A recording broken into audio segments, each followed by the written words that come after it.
Praise lord, హల్లెలూయా. దేవునికి మహిమ కలుగును గాక. ప్రభునందు ప్రియా దేవుని బిడ్డలారా, మరొకసారి మీ మధ్యకు మీ ముందుకు వచ్చి కొన్ని లేఖనాలు, కొన్ని పరిశుద్ధమైన విషయాలు మీతో పంచుకోవడానికి నేను చాలా ఆశ కలిగి మీ మధ్యకి రావడం జరిగింది. ప్రభు వారి యొక్క ఆలోచన బట్టి, ప్రభు నాకు ఇచ్చిన పనిని బట్టి నేను ఈ రీతిగా కొన్ని మాటలు మీతో చెప్పడానికి ఈ రీతిగా సిద్ధపడ్డాను. ఆలస్యం చేయకుండా దేవుని వాక్యాన్ని మనం శ్రద్ధతో ఆలకిద్దాం. దేవుడు తన అధికారాన్ని తన సేవకులైనటువంటి ప్రియులైనటువంటి వారికి అనగా మాకు దేవుడు చక్కటి సమయానికి ఇచ్చాడు. దాన్ని అందరూ సద్వినియోగం చేసుకుని అజ్ఞానం వల్ల ఎవరు ఉండొద్దని, విన్న వాటిని మీరు గుండె నిండా దాచుకొని తద్భద్రం చేయబడి వాక్యం చేత మీరు స్థిరులై, వాక్యం చేత మీరు బ్రతికి అనేకులు రక్షిస్తారని ఆశతో మీ ముందుకు వచ్చి వాక్యాన్ని ప్రభు ద్వారా మీకు బోధిస్తూ ఉన్నాను. చూడండి పిల్లరా, కీర్తన భాగంలో 37వ అధ్యాయము 5వ వచనాన్ని ఈరోజు మీ ముందు ఉంచాలని ఆశపడుతూ ఉన్నాను. చూడండి, ఇక్కడ రాయబడిన మాట ఏముందంటే, నీవు ఆయనను నమ్ముకునుము, ఆయన నీ కార్యమును నెరవేర్చును. దేవునికి మహిమ కలుగునుగాక.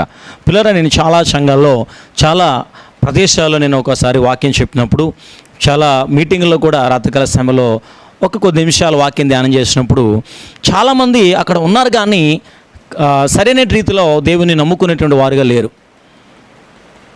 ప్రభు యొక్క తల్లిదండ్రుల పేరు ఏం పేరు అని అడిగినా, యేసు క్రీస్తు వారు ఏ స్థానంలో జన్మించారని చెప్పలేకపోతున్న పరిస్థితులు ఉన్నారు. పిల్లలు, నేను చెప్తా ఉన్నాను వాక్యాన్ని బట్టి, నీవు నిజముగా దేవుని ఆయన నమ్ముకో, అప్పుడు నీ కార్యాన్ని ఆయన నెరవేరుస్తాడని పకడ్బందీగా తన యొక్క స్వహస్తాలతో రాయబడినటువంటి మాటను బట్టి మీరు తెలియపరుస్తూ ఉన్నాను. పిల్లలు, దేవుని నమ్ముకునేటువంటి పరిస్థితి అంటే ఆషామాషి కాదు.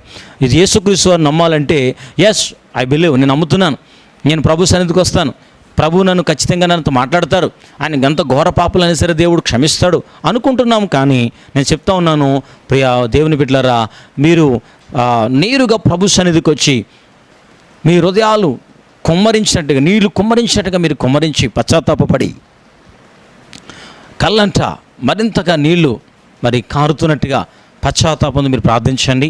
మీ పాపాలన్నీ ఒప్పుకొని, ప్రభువా ఎన్నటికి కూడా నేను నీకు దూరంగా జీవించను, ఎప్పటికీ కూడా నీకు అవిధేయతగా నేను జీవించను, నీకు విరోధంగా నేను మాట్లాడను ప్రభువా, నేనున్న చోటల్లా, నేనున్న స్థలమల్లా అనేకులకు నీ విషయాలు తెలియపరుస్తాను, ఈ పాపిని క్షమించు, నేను నమ్ముకుంటున్నాను ప్రభువా, నేటి నుంచి నన్ను దీవించు ప్రభువా, నీ పశ్చాత్తాప ప్రార్థన చేయి.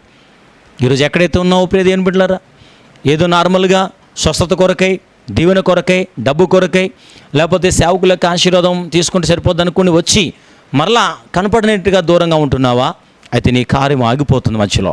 నీ కార్యం కొనసాగాలంటే, నీ అద్భుత ఘనమైన కార్యం, ఆశ్చర్య కార్యము నీవు, నీ పిల్లలు, నీ కలిగిన వారందరూ కూడా అనుభవించాలంటే, తృప్తిపరచబడాలంటే, ఖచ్చితంగా నువ్వు దేవుని సంపూర్ణముగా నమ్ముకుంటే కనుక ఈరోజే, నేటి దినమున నువ్వు ఆయన హత్తుకో, ఆయన చేర్చుకో. యేసయ్యా నీ బిడ్డనయ్యా, ఈ పాపిని నన్ను చేర్చుకుని నాకు జీవితకాలం నాకు తోడుండు ప్రభు అని ప్రభు చెప్పు. 37వ అధ్యాయం 5వ వచనంలో అంటున్నాడు, నీవు ఆయన నమ్ముకో, ఆయన నీ కార్యము నెరవేర్చుతాడని ప్రభు లేఖనం. ఇంకా చూస్తే కనుక మత్తయి సువార్తలు 7వ అధ్యాయం 10వ వచనంలో ఒక మాట ఉంది. చూడండి, మీరు చెడ్డవారండి, మీ పిల్లలకు మంచి ఈవులు ఇవ్వరా? తల్లిదండ్రులుగా మనము చెడ్డవారైనప్పటికీ ఒక లోకంలో మన పిల్లలు ఒకవేళ ఏదైనా అడిగాడు అనుకోండి, అడిగిన దానికంటే శ్రేష్టమనేమో మనకు కొన్ని ఇస్తాం. అవసరమైతే తల తాకట్టు పెట్టైనా సరే, అప్పు చేసైనా సరే, ఏదైనా పాపం చేసైనా సరే పిల్లలకు మంచి ఇవ్వడానికి మనం సిద్ధపడుతూ ఉంటాం.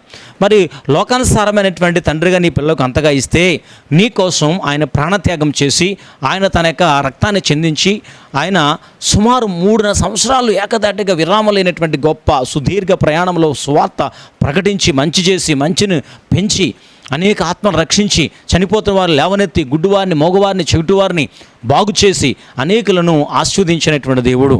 పిల్లరా, ఇంకా చూస్తే ఆయన కార్యాలు అంటండి కంటికి కనపడవు, చెవికి వినపడవు. కాబట్టి మీరు మన చెడ్డవారై ఉన్నాము, పిల్లలకు మంచి ఈవులు మనం ఇవ్వమా? ఇస్తాం. అయితే మీ తండ్రి అడుగువారందరికీ ఎంతో మంచి ఈవులను ఇస్తారంట, అనగా ప్రభు అయిన యేసుక్రీస్తు ప్రభు వారండి. ఖచ్చితంగా మంచి ఈవులను ఇచ్చే దేవుడు మనకి ఉన్నాడు. కాబట్టి నువ్వు ఆయన నమ్మకం ఈ రోజు నుంచి. ఎవరు కూడా ఇటువంటి భరోసా ఇవ్వరండి.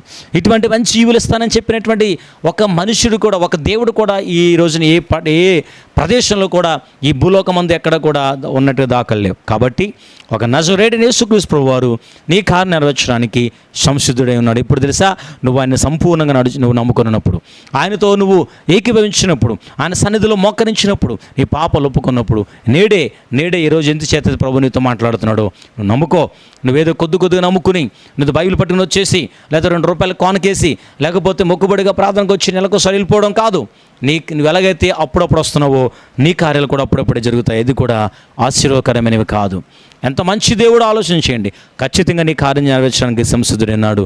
కావున నీవు ఆయన నమ్ముకుని నీ కార్యాన్ని జరిగించుకో. దేవుడి మాటలు దీవించి ఆస్వాదించును గాక. ఆమేన్.